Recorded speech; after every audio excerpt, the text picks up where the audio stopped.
Tamil Nadu court fee and suit valuation act அப்படின்னு சொல்லி ஒன்று இருக்குது. அதாவது எந்தெந்த வகையான கேஸுக்கு எவ்வளோ கோர்ட் ஃபீ முன்கூட்டியே கட்டணுன்றது இந்த court fee and suit valuation ஆக்டில் இருக்குது. என்ன மாதிரி கேஸை கோர்ட்டில் நம்ம ஃபைல் பண்ணும்போது எவ்வளோ கோர்ட் ஃபீ கட்டணுன்றது அதில் இருக்குது. இது சிவில் கேஸஸ்க்கு பொருந்தும். இதில் வந்து செக்ஷன் 25 இருக்குது. அதை பற்றி ஒரு வியூவர் ஒரு கொஸ்டின் ஒன்று ரைஸ் பண்ணியிருக்காரு.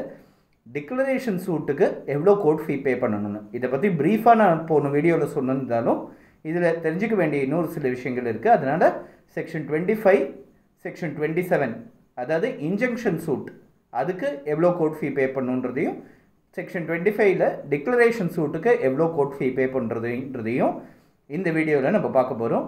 இது சம்மந்தமாக ஒரு கன்ஃபியூஷன் நடந்து அதை கிளாரிஃபை பண்ணுறதுக்காக நடக்கப்பட்ட ஒரு மெட்ராஸ் ஹைகோர்ட் ஜட்ஜ்மெண்ட்டை பற்றியும் இன்றைக்கி நம்ம பார்க்க போகிறோம்.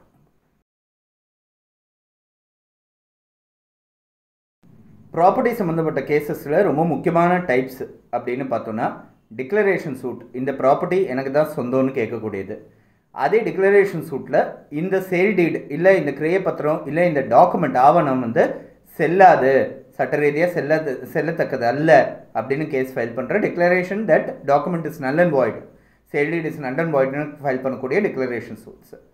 இது தவிர டிக்ளரேஷன் தவிர பொசஷன், ரிகவரி ஆஃப் பொசஷன், அதாவது இன்னொருத்தர்கிட்ட தவறான ஆள்கிட்ட இருக்கக்கூடிய உடைமையை வந்து மீட்டு சரியான ஆளுக்கு கொடுக்கறதுக்கான ஃபைல் பண்ணுறப்படுற case recovery of possession cases, அது ஒரு வகை.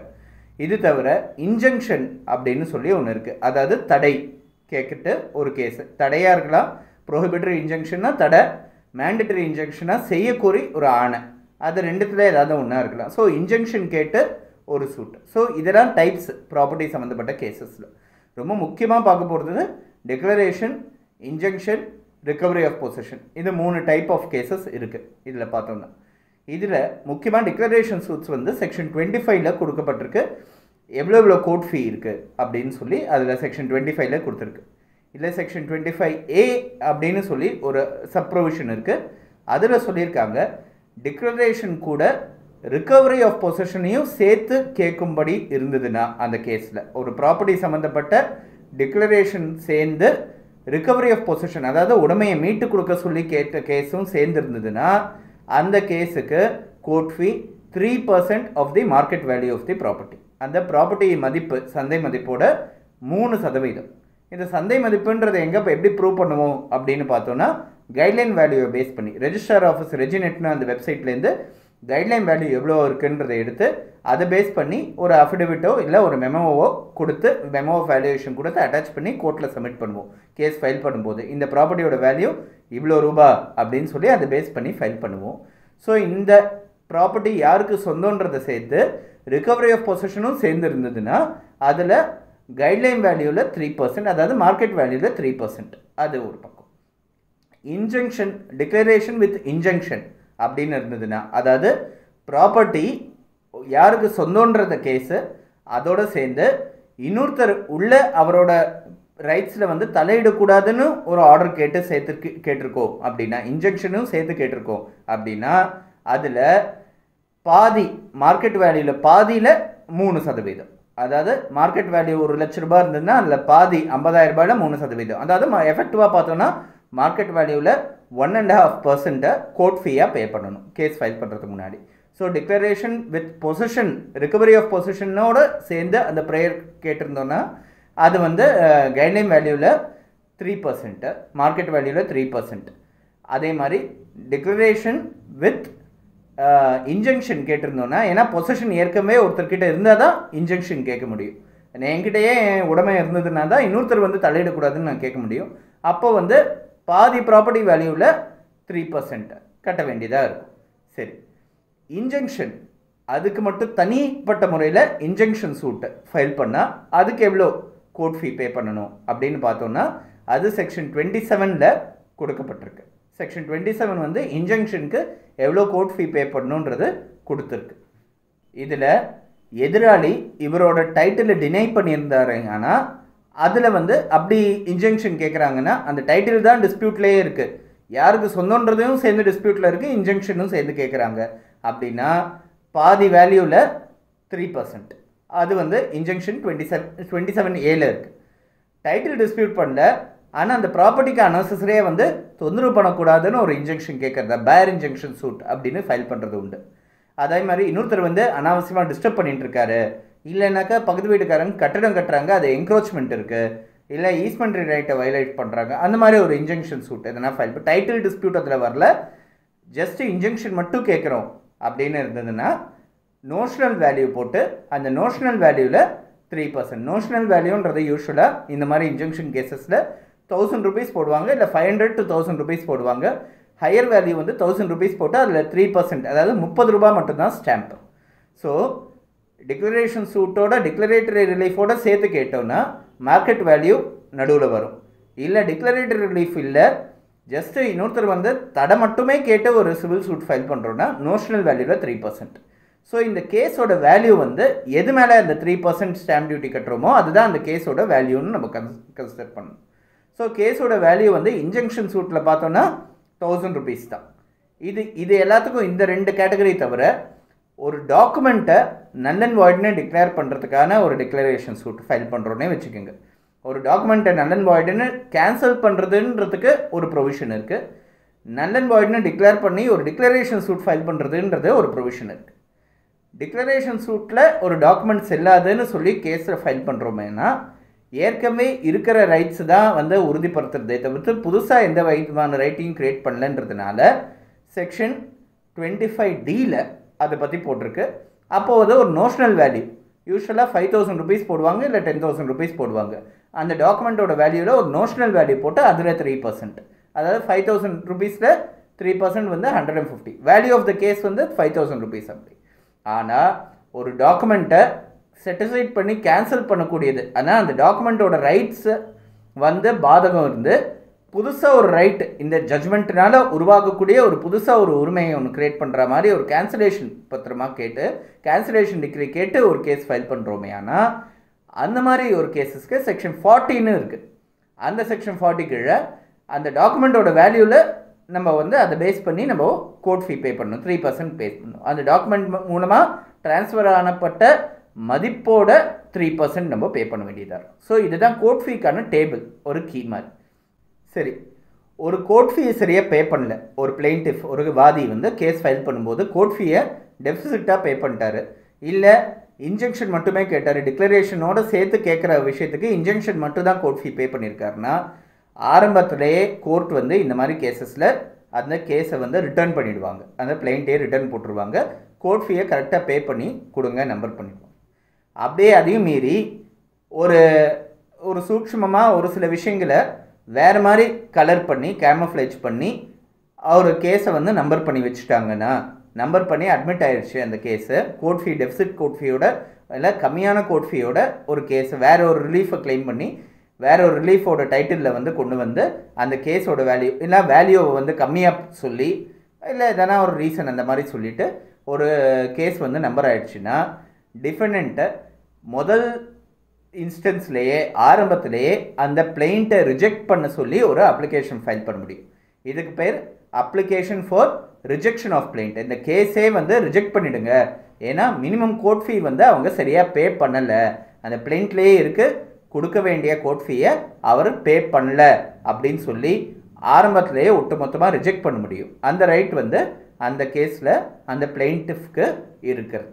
அதனால் ஒரு கோர்ட் ஃபீயை வந்து சரியாக பே பண்ண வேண்டியது அவசியமானது. ஒரு சிலர் ஒரு டிக்ளரேஷன் சூட்டுக்கு 3% கோர்ட் ஃபீ பே பண்ணணுன்றதுக்காக கொஞ்சம் சங்கடப்பட்டுட்டு, ஏன்னா சிவில் கேசஸ்ஸு ஜென்ரலாக எல்லோரும் ஃபைல் பண்ணுறதுக்கான மெயின் பெரிய டிட்டரண்ட்டே 2 விஷயங்கள். ஒன்று வந்து கோர்ட் ஃபீ 3% பே பண்ணுன்றது, ரெண்டாவது அவங்க வந்து டைம் ஃப்ரேம், சிவில் கேசஸ்னால் வருஷக்கணக்கு ஆகுன்ற ஒரு அபிப்பிராயம் இருக்குது. இந்த ரெண்டாவது விஷயத்தை பற்றி நான் இன்னொரு வீடியோவில் நான் சொல்கிறேன், அந்த சிவில் கேசஸோட கால வரமுறையை எப்படி கம்மி பண்ணணுன்றதை நான் சொல்கிறேன். ஆனால் கோர்ட் ஃபீயை பேஸ் பண்ணி பார்த்தோன்னா அது மெயினான டிட்டரண்ட். நிறைய பேர் வரும்போது சார் எனக்கு 5 கோடி ரூபாய் 10 கோடி ரூபாய் 100 கோடி ரூபாய் காம்பன்சேஷன் கேளுங்க, 1000 கோடி ரூபாய் காம்பன்சேஷன் கேளுங்கன்னு சொல்லி கூட வெறியோட வரவங்க உண்டு. ஆமாம் சார், நம்ம கேட்க வேண்டிய நீங்கள் என்ன சொல்கிறீங்களோ அந்த காம்பன்சேஷன் கேட்குறோம், ஆனால் கேட்க வேண்டிய காம்பன்சேஷனில் 3% கோர்ட் ஃபீ கட்டணும்னு சொன்னால் பின்வாங்குறவங்க இருக்காங்க. அதனால் சிவில் சூட்டில் மெயினான ஒரு ஃபேக்டர், ஒரு டிட்டரண்ட் வந்து கோர்ட் ஃபீ தான். ஸோ இந்த கோர்ட் ஃபீ வந்து சரியாக பே பண்ணப்பட்டதா இல்லையான்றது நிறைய கேசஸில் ஒரு டிஸ்பியூட்ஸாக ரைஸ் பண்ணப்பட்டிருக்கு. இந்த ஸ்பெசிஃபிக்காக பார்த்தோன்னா இந்த செக்ஷன் 25 சம்மந்தப்பா ஒரு கோர்ட் ஃபீ சம்மந்தப்பட்ட ஒரு டிஸ்பியூட்டை பற்றி ஒரு கேஸை பற்றி நம்ம பார்க்க போகிறோம். இந்த கேஸோட டைட்டில் இளங்கோவன் வர்சஸ் சுலோச்சனான்னு சொல்லி மெட்ராஸ் ஹைகோர்ட் மதுரை பெஞ்சு 2017 மார்ச்சில் வந்து கொடுக்கப்பட்ட மார்ச் 27, 2017 அப்போ கொடுக்கப்பட்ட ஒரு முக்கியமான ஒரு ஜட்ஜ்மெண்ட். ஆனரபிள் ஜஸ்டிஸ் மதிவாணன் கொடுத்த ஒரு ஜட்ஜ்மெண்ட்டை பற்றி ஷார்ட்டாக நம்ம இந்த கேஸை பற்றி நம்ம ஸ்டடி பண்ணுவோம். இதை நம்ம பார்க்கறதுனால செக்ஷன் 25 இன்னும் கொஞ்சம் பெட்டராக புரிஞ்சிக்க முடியும் நம்மளால். இது என்னென்னா கீழ்கோர்ட்டில் வந்து ஒருத்தங்க வந்து கேஸ் ஃபைல் பண்ணுறாங்க. முன்சீஃப் கோர்ட்டில் என்னென்ன கேஸ் ஃபைல் பண்ணுறாங்கன்னா, இவங்க வந்து ஒரு சொத்தில் வந்து 7ல் ஒரு பங்குதாரர். ஒருத்தர் எதிரி வந்து அவர் ஆசவார்த்தை காமிச்சு இது லே அவுட்டாக போட்டால் நல்ல ரேட்டுக்கு போகும், அதனால் உங்கள் பங்குக்கு வந்து எனக்கு பவர் ஆஃப் அட்டர்னி கொடுங்க அப்படின்னு சொல்லி நிறைய ஸ்டாம்ப் பேப்பரில் கழுத்து வாங்கியதாகவும், அந்த ஸ்டாம்ப் பேப்பரில் கழுத்து வாங்கிட்டு அதை பேஸ் பண்ணி ரெஜிஸ்டர் பண்ணி ஒரு பவர் ஆஃப் அட்டர்னி ரெஜிஸ்டர் பண்ணிட்டதாகவும், அந்த பவர் ஆஃப் அட்டர்னியை பேஸ் பண்ணி லே அவுட் ஃபார்ம் பண்ணிட்டு அந்த லேண்டு அந்த 7ல் ஒரு பங்கு ஷேரை வந்து இன்னொருத்தருக்கு கிரியப்பத்திரமாக அவர் வந்து அந்த பவர் ஆஃப் அட்டர்னி மிஸ்யூஸ் பண்ணி எழுதி கொடுத்ததாகவும், அந்த பவர் ஆஃப் அட்டர்னி அவங்க விற்பனைக்காக நான் கொடுக்கல, ஜஸ்ட்டு அவங்க லே அவுட் ஃபார்ம் பண்ணுறதுக்காக அப்ரூவல் பர்பஸஸ்க்காக நான் கொடுத்தேன், ஆனால் அதை வச்சு சேல் டீட் எக்ஸிக்யூட் பண்ணிட்டாங்க, அதனால் இந்த பவர் ஆஃப் அட்டர்னியும் சரி அந்த சேல் டீடையும் சரி செல்லாது அப்படின்னு சொல்லி ஒரு அம்மா வந்து ஒரு கேஸ் ஒன்று ஃபைல் பண்ணுறாங்க. இது வந்து முன்சீஃப் கோர்ட்டில் அந்த கேஸ் ஃபைல் பண்ணுறாங்க. ஃபஸ்ட்டு இது தெரிஞ்சுக்கிறதுக்கு முன்னாடி ஒரு விஷயத்தை தெரிஞ்சுப்போம். முன்சீஃப் கோர்ட்டோட ஜூரிஸ்டிக்ஷன் வந்து 1 லட்ச ரூபாய் வரைக்கும் வேல்யூ இருக்கக்கூடிய கேசஸ் மட்டும்தான். முன்சீஃப் கோர்ட்டுக்கு மேலே சப்கோர்ட்டுக்கு ஒரு 10 லட்ச ரூபாய் வரைக்கும் வேல்யூ இருக்கக்கூடிய கேசஸ்க்கு சப்கோர்ட்டுக்கு ஜூரிஸ்டிக்ஷன் இருக்குது. 10 லட்ச ரூபாய் மேலே இருக்கக்கூடிய எல்லா கேசஸும் டிஸ்ட்ரிக்ட் கோர்ட்டோட ஜூரிஸ்டிக்ஷனில் வந்துடுது. சென்னை சிட்டியில் மட்டும் 1 கோடி ரூபாய் மேலே வேல்யூ இருக்கக்கூடிய கேசஸ்க்கு ஹைகோர்ட்டுக்கு நேரடியான ஜூரிஸ்டிக்ஷன் இருக்குது. சென்னை வரம்புக்கு மீறி இல்லை, அந்த ஹைகோர்ட் ஜூரிஸ்டிக்ஷன் கிண்டி தாண்டி போய் சென்னையோட டிஸ்ட்ரிக்ட் லிமிட்ஸ் தாண்டி போயாச்சுன்னா அந்த ஹைகோர்ட்டுக்கு அந்த ஜூரிஸ்டிக்ஷன் கிடையாது. சென்னைக்குள்ளே மட்டும், சென்னை சிட்டிக்குள்ளே மட்டும் அந்த ஜூரிஸ்டிக்ஷன் இருக்குது நம்ம பார்க்க முடியும். ஸோ இது வந்து அந்த ஹைரார்கி எந்தெந்த கோர்ட்டுக்கு எவ்வளோ ரூபாய்க்கான ஜூரிஸ்டிக்ஷன் இருக்குன்றது. சரி, இப்போ நம்ம கேஸுக்கு வரும். இவங்க ஆப்போசிட் பார்ட்டி ஒரு பெட்டிஷன் ஒன்று போடுறாங்க, ரிஜெக்ஷன் ஆஃப் பிளைண்ட் அப்படின்னு சொல்லி. இந்த பிளைண்ட்டே ஏற்கத்தக்கது அல்ல, ஏன்னா அவங்க வந்து பவர் ஆஃப் அட்டார்னியும் சேல் டீடையும் நல் அண்ட் வாய்டுன்னு டிக்ளேர் பண்ண சொல்லி கேன்சல் பண்ண சொல்லி ஒரு கேஸ் ஒன்று ஃபைல் பண்ணுறாங்க. ஆனால் பவர் ஆஃப் அட்டார்னி இருக்குது, சேல் டீட் இருக்குது. சேல் டீடோட வேல்யூ இந்த ப்ராப்பர்ட்டியோட பங்காக வந்து அவங்க வந்து பிளைண்ட்லேயே குறிப்பிட்டபடி அவங்க ப்ராப்பர்ட்டி சம்மந்தமாக அவங்க கிட்டத்தட்ட ஒரு 15 லட்ச ரூபாய்க்கு மேலே அவங்க பணம் கைமாறி இருக்கிறதாகவும் சொல்கிறாங்க. ஸோ இந்த கேஸோட மதிப்பீடுன்னு பார்த்தோன்னா 15 லட்ச ரூபாய் இருக்குது. இந்த கோர்ட்லேயே வராது. அவங்களோட கணக்குப்படி பார்த்தோன்னா இன்னும் கம்மியாக கூட இருக்கலாம். ஆனால் டிஸ்ட்ரிக்ட் முன்சிஃப்கான ஜூரிஸ்டிக்ஷன் கிடையாது, அதோட மேலே இருக்கக்கூடிய கோர்ட்டில் தான் அந்த ஜூரிஸ்டிக்ஷன் இருக்குது அப்படின்னு சொல்லி அவங்க வந்து அந்த கேஸை வந்து ஆர்கியூ பண்ணுறாங்க. இந்த ஒரு பர்டிகுலர் விஷயம் வரும்போது டிஸ்ட்ரிக்ட் முன்சிஃப்க்கு இந்த ஜூரிஸ்டிக்ஷன் இல்லைன்னா எந்த பேசிஸில் இந்த வேல்யூவேஷன் பண்ணாங்கன்னு சொல்லி பார்த்தாங்க. கீழ்கோர்ட்டில் வந்து இந்த பர்டிகுலர் ரிஜெக்ஷன் ஆஃப் பிளைண்ட் அப்ளிகேஷனை வந்து டிஸ்மிஸ் பண்ணிட்டாங்க. ஏன்னா கேஸ் வந்தாச்சு, நம்பர் பண்ணியாச்சு, நீங்கள் ஒரு ஃபேக்ட்ஸை பேஸ் பண்ணி, அதாவது கேஸுக்குள்ளே இருக்கிற ஒரு மெரிட்ஸை பேஸ் பண்ணி நீங்கள் ரிஜெக்ஷன் கேட்குறீங்க. அந்த ப்ராப்பர்ட்டி கேஸோட வேல்யூ எதுன்றது கேஸு போக போக தான் தெரியும். கேஸை ஃபைல் பண்ணும்போது இந்த வேல்யூ இருக்கிறது சரிதானே எங்களுக்கு தோன்றுறது, அதனால் உங்களோட ரிஜெக்ஷன் ஆஃப் பிளைண்ட் அப்ளிகேஷனை டிஸ்மிஸ் பண்ணுறோன்னு கீழ்கோர்ட் முன்சிஃப் கோர்ட்டில் டிஸ்மிஸ் பண்ணிட்டாங்க. நேரடியாக அதை எடுத்துக்கிட்டு ஹைகோர்ட்டில் வந்து ஒரு பெட்டிஷன் மேல்முறையீடு பண்ணுறாங்க. இந்த ரிஜெக்ஷன் ஆஃப் பிளைண்ட் பெட்டிஷனை டிஸ்மிஸ் பண்ணது மேலே ஒரு மேல்முறையீடை வந்து மெட்ராஸ் ஹைகோர்ட் மதுரை பெஞ்சில் வந்து ஃபைல் பண்ணுறாங்க. இது நடக்கும்போது ஹைகோர்ட் கன்சிடர் பண்ண விஷயங்கள், இந்த கேஸோட வேல்யூவேஷன் ஆக்சுவலாக என்னன்றது பார்த்தாங்க. பவர் ஆஃப் அட்டார்னியை கேன்சல் பண்ணணும், declare power of attorney null and void, ஏன்னா அந்த பொது அதிகாரத்தை துஷ்பிரயோகம் பண்ணிட்டாங்க அப்படின்றத சொல்கிறாங்க. ரெண்டாவது, சேல் டீடை டிக்ளேர் அஸ் நல் அண்ட் வாய்டுன்னு கேட்குறாங்க. சேல் டீடு வந்து ஒரு பர்டிகுலர் வேல்யூக்கு ரெஜிஸ்டர் பண்ணப்பட்டது, 15 லட்ச ரூபாய் வேல்யூன்னு சொல்லிட்டு. ஆக்சுவல் சேல் டீடோட வேல்யூ வந்து 10 லட்ச ரூபாய் கீழ்னாலும் இவங்க 15 லட்ச ரூபாய் பணம் கைமாறி இருக்குன்றது இருக்குது. ஸோ அதுவும் ஒரு இருக்குது. ஸோ அதையும் டிக்ளேர் நல் அண்ட் வாய்டுன்னு ரெண்டாவது ப்ரேயராக கேட்குறாங்க. மூணாவது ப்ரேயர் இன்ஜெக்ஷன், வேறு யாருக்கும் விற்கவோ இல்லை அது மேலே எந்த விதமான விலங்கத்தையோ உருவாக்க முடியாது கூடாது அப்படின்னு சொல்லி இன்ஜெக்ஷன். நாலாவது வந்து இந்த வழக்குக்கான செலவு. இது நாலுத்தையும் கேட்டு அந்த கேஸை பிளைண்ட்டை ஃபைல் பண்ணியிருக்காங்க. இது ஒவ்வொன்றுக்கான வேல்யூவை பார்த்தோன்னா அவங்க போட்டிருக்கிற வேல்யூ என்னென்னா இந்த செக்ஷன் 25Dன்னு நம்ம சொன்னோம் இல்லையா, அந்த நோஷனல் வேல்யூ, ஒரு டாக்குமெண்ட்டை வந்து நல் அண்ட் வாய்ட்னு டிக்ளேர் பண்ணுறதுக்கான நோஷனல் வேல்யூவை வந்து அவங்க அரைவ் பண்ணியிருக்காங்க. அப்படி அரைவ் பண்ணும்போது இந்த ரெண்டு, இந்த சேல் டீடையும் சரி இந்த பவர் ஆஃப் அட்டார்னியும் சரி, அதுக்கு வந்து ஒரு மினிமம் வேல்யூ 5000 ரூபாயும் 10,000 ரூபாயும் வேல்யூ ஒன்று போட்டுட்டு அதை பேஸ் பண்ணி அந்த கேஸை வந்து எவாலுவேஷன் பண்ணியிருக்காங்க. அது டிஸ்ட்ரிக்ட் முன்சிஃப் கோர்ட்டோட ஜூரிஸ்டிக்ஷனில் வந்துருச்சு.